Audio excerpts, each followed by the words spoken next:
दोस्तों, आपने ये सुना ही होगा, age is a just number. तो हाँ, मैं ये सही कह रही हूँ कि जो उम्र है, उसका समझदारी से कुछ भी लेना-देना नहीं है। जो समझदारी है वो आपके एक्सपीरियंस से, जो लाइफ़ के एक्सपीरियंस है, जिन सिचुएशंस को आपने फेस किया है, ये उससे ही आपको समझदारी आती है। क्योंकि लाइफ़ में आप बहुत सारी ऐसी गलतियाँ करते हो जिससे आप सीखते हो और कुछ आप दूसरों से सीखते हो। ये बिल्कुल भी ज़रूरी नहीं है कि हर गलती को आप खुद एक्सपीरियंस करें और उसके बाद आप उससे सीखें। तो समझदारी तो इसी में ही है कि कुछ गलतियाँ आप खुद करते हो, खुद से सीखते हो और कुछ आप दूसरों की गलतियों से सीखते हो। मैंने बहुत सारे ऐसे लोग देखे हैं जो 50 प्लस हैं, 60 प्लस हैं, बट उनमें बिल्कुल भी समझदारी नहीं है।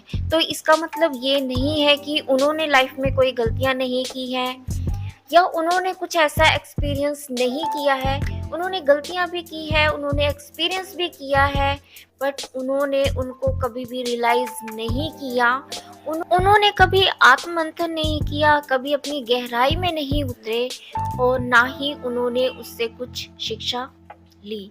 तो ऐसे जो लोग होते हैं वो वही सब दूसरों को भी देते हैं जो उन्होंने अपनी लाइफ में फेस किया होता है। आपने देखा होगा कि ज़्यादातर शादी के बाद लड़कियां ससुराल में बहुत ज़्यादा सताई जाती हैं। तो मैं यहाँ पर यही कहना चाहती हूँ कि age is a just number. Age का समझदारी से कोई भी लेना देना नहीं है। अगर एज से समझदारी का कुछ लेना देना होता तो देश में दहेज प्रथा, घूंघट प्रथा, बहुओं को सताया जाना, इतने सारे वृद्धा आश्रम, रेप, हत्या, अपहरण, ये सभी नहीं होते। ये जितने भी अपराध हैं, किसी मासूम बच्चे ने नहीं किए। ये सभी अपराध उम्रदराज और वयस्कों द्वारा ही किए गए हैं। जो सबसे पहली शिक्षा है, वो बच्चा अपने घर से ही ग्रहण करता है। तो आप ये समझ सकते हो, मान लीजिए कि 2 बच्चे हैं जिनके जो फादर हैं वो ड्रिंक करते हैं। तो एक बच्चा उसमें ये सीखेगा कि हाँ, जो फादर है वो ड्रिंक कर रहे हैं तो ये बहुत ही आनंद वाली स्थिति है, तो मैं भी ऐसा करूँगा। लेकिन जो दूसरा बच्चा है वो ये सोचेगा कि जो हमारे फादर है वो ड्रिंक करते हैं, वो अच्छा नहीं कर रहे हैं, वो कुछ गलत कर रहे हैं, ये उनकी सेहत पे नुकसान है, वो हमारी फैमिली के लिए नहीं, हमारी फैमिली के लिए अच्छा नहीं है। तो वो इससे ये शिक्षा लेगा। तो कुछ आप अपने घर से ग्रहण करते हो और कुछ आप अपने अंतर्मन से सीखते हो, अपने बौद्धिक ज्ञान से सीखते हो। समझदारी बौद्धिक ज्ञान पर निर्भर करती है, उम्र पर नहीं। तो age is a just number.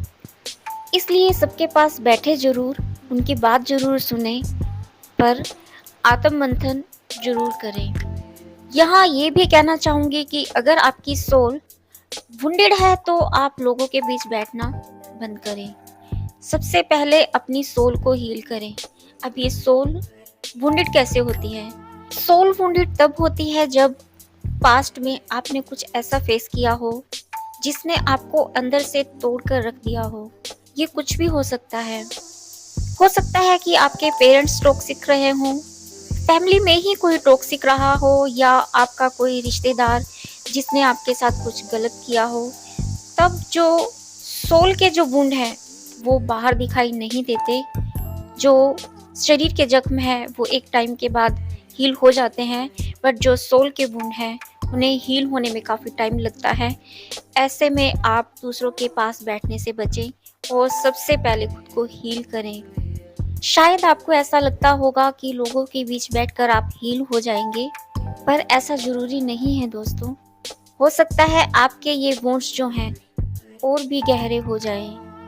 तो इन्हें पहले हील करने की कोशिश करें और उसके बाद ही लोगों के बीच बैठना शुरू करें।